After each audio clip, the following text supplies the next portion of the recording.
94.3 tomato FM वर तुम्ही ऐकताय संडे स्पेशल महेश्वरी सोबत. आणि आज आपले स्पेशल गेस्ट आहेत हर्षद गोडबोले. तर हर्षद, मला सांग की ॲनिमेशन मध्ये सुद्धा बरेच प्रकार असतात. 2D ॲनिमेशन असतं, 3D ॲनिमेशन असतं.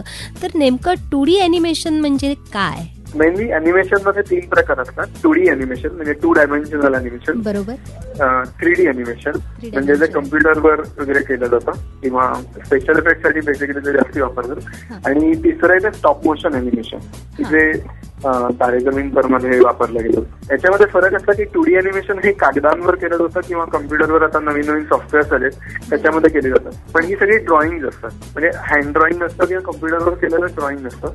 3D मध्ये एखादं मॉडेल तयार करून ते 360 अँगलनी आपण ते पाहू शकतो. म्हणजे जसं आपण एखादी गोष्ट खरी तयार करू, स्कल्पचर असल्यावर, तर ते त्याला 3D अॅनिमेशन म्हणतात.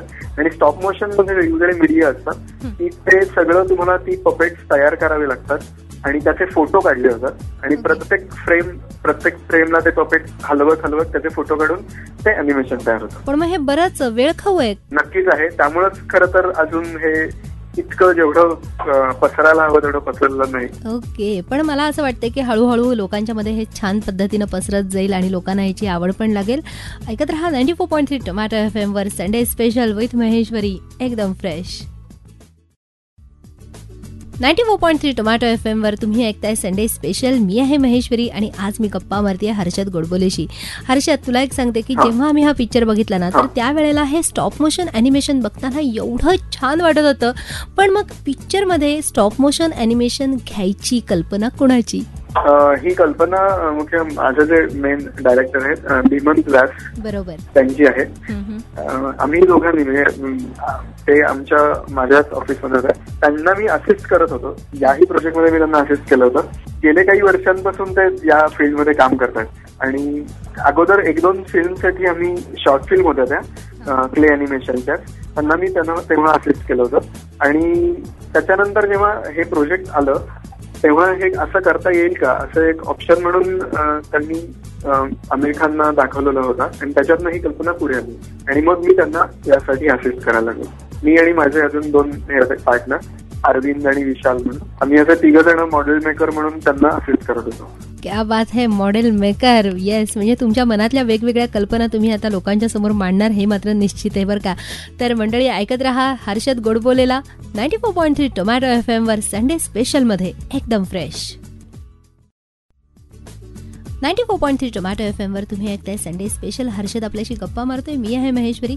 हर्षद, मला एक सांग की हे जे पहिलं ॲनिमेशन आहे ना, तर हे करत असताना जी काही गोष्ट वापरलेली आहे तर त्याच्यामध्ये इतक्या छोट्या छोट्या गोष्टींचा वापर केलेला आहे. तर हे सगळं करत असताना मुलांना ते जास्त आवडावं यासाठी मुलांच्या मानसिकतेचा तुम्ही अभ्यास केला असेल ना?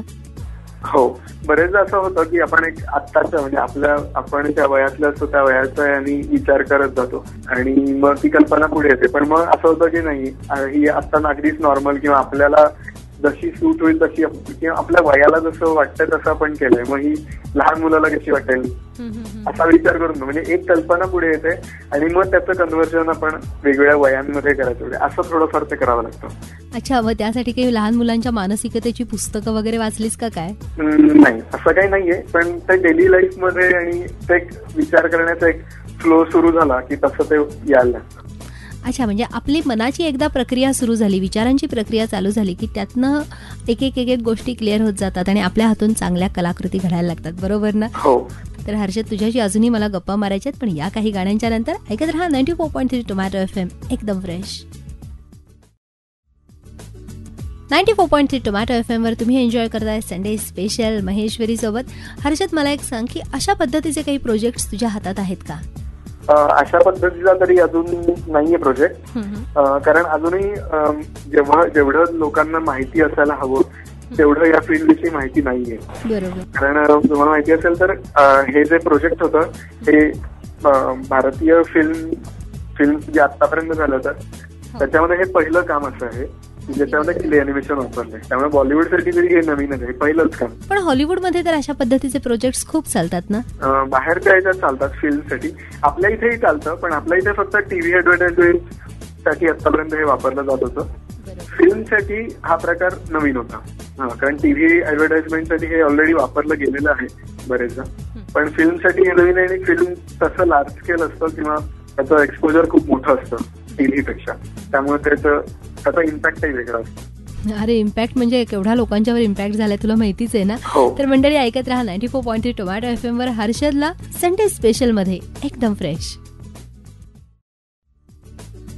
94.3 टोमॅटो FM वर तुम्ही ऐकताय संडे स्पेशल. हर्षद, मला एक सांग की ज्या पद्धतीनं तुम्ही ही मॉडेल्स तयार केली, तर बघत असताना जरी आम्हाला ती खूप मोठी आणि खूप व्यवस्थित स्पष्ट जरी दिसत असली ना, तरी याच्यामध्ये ज्याला सोनार काम म्हणतो ना, हे खूप आहे. अगदी बारीक बारीक गोष्टी सगळ्या लक्षात ठेवाव्या लागतात. म्हणजे जर का तुम्ही कलिंगड बघितलं, स्पॉन्ज बघितलात, ते किडे बघितलेत, स्टारफिश बघितलात, तर हे सगळं बघत असताना एक गोष्ट लक्षात येते की प्रत्येक गोष्टीमध्ये लहान सहान गोष्टीचा अभ्यास केलेला आहे. तर मग हे काम खूप जिकिरीचे असं नाही वाटत? हो, आहे थोडं, पण ते करताना तेवढी मजाही येते आणि ते जेव्हा स्क्रीनवर दिसतं तेव्हा मग खूप समाधान वाटतं की आपण जे काय केलंय त्याचा खूप छान इम्पॅक्ट येतो. कारण ते तेवढं गरजेचंही असतं असं मला वाटतं. म्हणजे काही डिटेलिंग जे छोटे छोटे पार्ट्स असतात, एखाद्या प्राण्याचं किंवा एखाद्या माशाचं टेक्स्चर दाखवणं, आणि याच्यामध्ये कुठेही रंग वापरलेले नाही. जे सगळे रंग आहेत ते सगळी माती आहे. अच्छा, म्हणजे जे बाजारामध्ये क्ले उपलब्ध असतो लहान मुलांच्यासाठी तोच वापरलाय? हो, तसा स्पेशल असा वेगळा क्ले नाहीये हा, प्लास्टिशियन क्ले असतो हा. आणि जे काय रंग आहेत ते त्या दोन रंगाचे क्ले मिक्स करून तिसरा रंग तयार करणे वगैरे असं करून त्या शेड्स तयार केले. क्या बात आहे. म्हणजे शाळेतनं जे क्ले वर्क म्हणून जे मुद्दाम देतात ना, एखादा तास असतो, तर त्या मुलांना ही फिल्म पुन्हा एकदा दाखवली पाहिजे, हे अॅनिमेशन पुन्हा एकदा दाखवलं पाहिजे आणि सांगितलं पाहिजे की अशा पद्धतीचं काम तुम्ही नक्की करू शकता. हर्षद, तुझ्याशी अजूनही मी गप्पा मारणार आहे, पण या काही गाण्यांच्या नंतर.